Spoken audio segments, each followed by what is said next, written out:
So another tune-up game sa ating Gilas Pilipinas. Ang makakalaban naman nila ngayon ay ang Poland, na kung saan maglalaro nga ang kanilang NBA player na si Jeremy Sohan.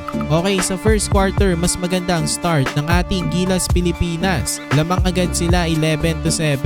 Pero nang makalamang nga ng isa ang Poland 12-11, nasermo na ni Coach Team Co ng Gilas. At after nga nun, nagising nga ang ating mga players at nakagawa ng 12-2 run ng Gilas sa paunguna nila Justin Brownlee, Kai Soto at Junmar Fajardo. Ibang klase ang ipinapakita ni Kai pati sa defensive end.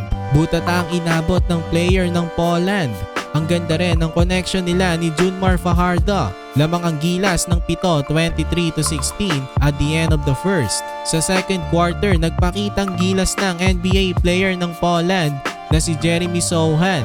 Pinosterize si Junmar.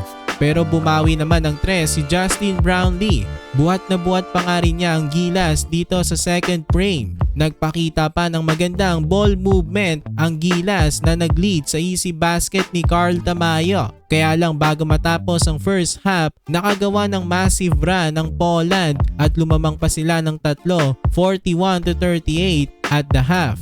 Sa start ng second half nang medyo nakakalayo ng Poland, hindi naman hinayaan ni Brownlee na matambakan ng Gilas. Basket after basket, nag-take over na si JB dito sa third quarter. Tinabla niya pa nga ulit ang laban. Pero natapos ang third quarter, nakalamang ulit ang Poland ng 2, 58-56. Sa start naman ng fourth and final quarter, gumawa ng 9-0 run ng Poland. Kaya naman lumamang na sila ng 11 points. Nag-init na nga sa 3 ang Poland, kaya na-extend pa nila ang kanilang kalamangan sa 14 points. Pero pumupuso pa si Justin Brownlee at Dwight Ramos. Uminit bigla si Ramos. Nakahabol ang Gilas at nakadikit pa nga sila sa Poland. Kaya lang kinapos lang sila sa dulo. At in the end, nanalo ang Poland, pero impressive pa rin naman ang ipinakita ng ating Gilas Pilipinas.